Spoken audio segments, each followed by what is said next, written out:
Coming up on this edition of Southwest TV News. Family and friends of the late Henry Jin entered Swift Current Provincial Court this week hoping to find a sense of closure following the loss of a loved one. A 36-year-old Gull Lake man recently made an appearance before the judge in Swift Current Provincial Court, facing a number of criminal charges, including criminal negligence causing bodily harm. Visitation is now restricted to the Herberton District Integrated Healthcare Facility. An outbreak status at the site was announced earlier this week by the Cypress Health Region.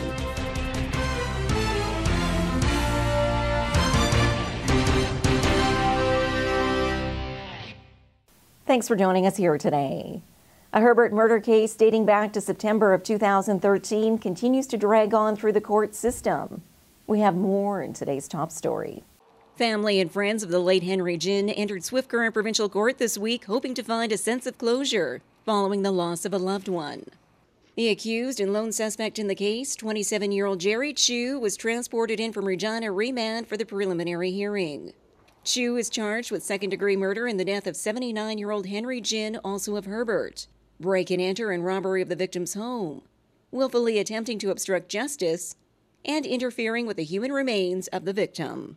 The victim, Henry Jin, was reported missing by family and friends in September of 2013, with his body eventually discovered approximately 10 kilometers south of Moores.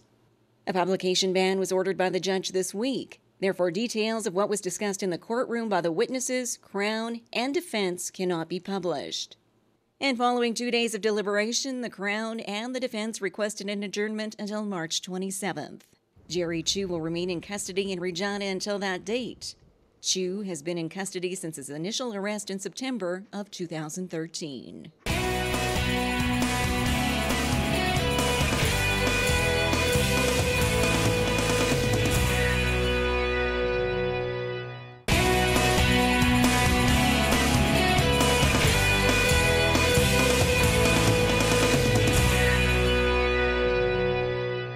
A Gull Lake man is out on bail until his next appearance in Swift Current Provincial Court, following a rather unusual case on the docket. A 36-year-old Gull Lake man recently made an appearance before the judge in Swift Current Provincial Court, facing a number of criminal charges, including criminal negligence causing bodily harm. The case stems from the near death of a 20-month-old boy, and the name of the accused is not being released to protect the identity of the child. And due to a publication ban, no further disclosure of the court arguments can be disclosed at this time. According to the initial RCMP press release, the charges stem from the Swift Current Rural RCMP being alerted of a young toddler recently brought to the Cypress Regional Hospital and spending several days in the intensive care unit. Further details in the release indicated that toxicology reports indicated a high level of marijuana in the child's bloodstream. The RCMP stated that the child's father had made cookies containing marijuana, which the child consumed. The child overdosed on marijuana and suffered extreme seizures. The judge has now released the accused on strict conditions until his next appearance in Swift Current Provincial Court on March the 23rd.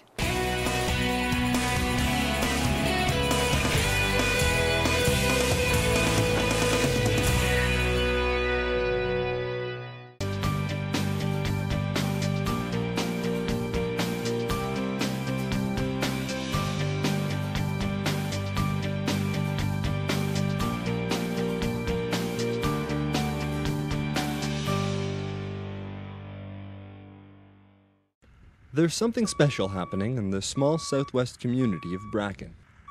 Volunteers have come together to help build a community park and playground. At first glance, this small village may seem like an unlikely location, but it's not until you've spent time here and realize the infectious community spirit that attracts people from kilometers away. It's a wonderful place to live, and just people accept you as a friend right away as soon as I moved here. And there's invitations for coffee and hang out, and also there's a really good community spirit here that everybody helps. Meet Monique Fair, one of the main volunteers responsible for the project. Moving to Bracken with her family about 5 years ago, Monique became aware of the plan as residents had raised initial funds to purchase some of the playground equipment. She liked the idea of a community park, and with her own passion for parks and green spaces, helped the project move forward. As the community park began to take shape, first with the play structure and later with the soccer field, it became apparent that this was something that would benefit the entire region.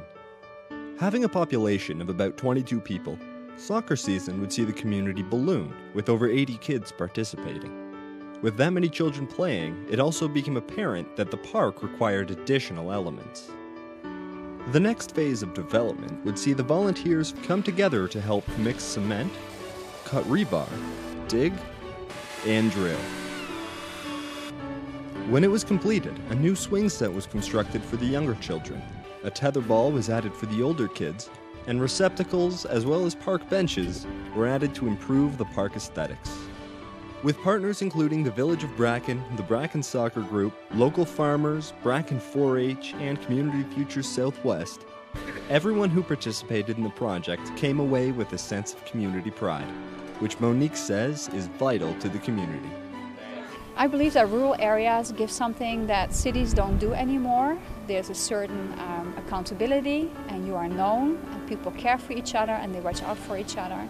Our kids have freedoms that they never had before in a city, and I really enjoy seeing the freedom that they can grow up in here. It's success stories like this that reinforce what residents in rural Saskatchewan have known for some time, and that is, anything is possible with a strong dose of determination and a little help from your neighbors. Community Futures Southwest helps business owners with financing and business training, making dreams become a reality. Contact their office today.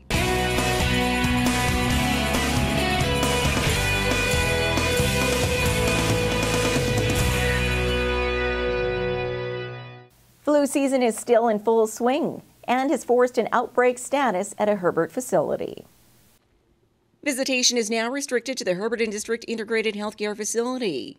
An outbreak status at the site was announced earlier this week by the Cypress Health Region, after 12 residents, or basically half of the population at the facility, showed signs and symptoms of a respiratory illness. The lab results are now in, and influenza A H3N2 is the source of the illness, which is somewhat surprising for health officials. It was the predominant strain, but it has markedly reduced, and we're actually now starting to see across the province more of the influenza B spreading, or it has emerged.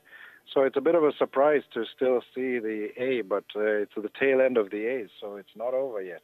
Tor adds that through a combination of having the infected patients isolated, visitor restrictions in place, and enhanced cleaning measures undertaken, the situation is under control in Herbert. With the general public reminded again of the importance of proper hygiene, which includes frequent hand washing and staying at home if you are sick.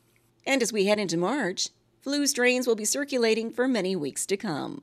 February and March is usually predominated by the influenza B, and that's exactly what's starting to happen. But interestingly, for this incident, these individuals have caught the tail end of the influenza A. And, a reminder to the public is that influenza B is just starting, but it is part of the vaccine, and so it's not too late to get vaccine still if somebody hasn't had the vaccine. The outbreak status at the Herbert District Integrated Healthcare Facility will remain in place until further notice. In the town before, there was 2 different clinics working out of 2 different separate buildings. So having that all under one roof, it's all a benefit to the patient. Well, this brings to a close another episode of Southwest TV News, reporting the stories that matter to you. We always welcome your news tips. You can always reach us here by phone at our studio or by email to contact us at southwesttvnews.com. Also, be sure to join us daily online for the latest news from across Southwest Saskatchewan and so much more at mylocaltv.ca. And be sure to follow us on a range of social media. Thanks for joining us here today. I'm Carol Andrews.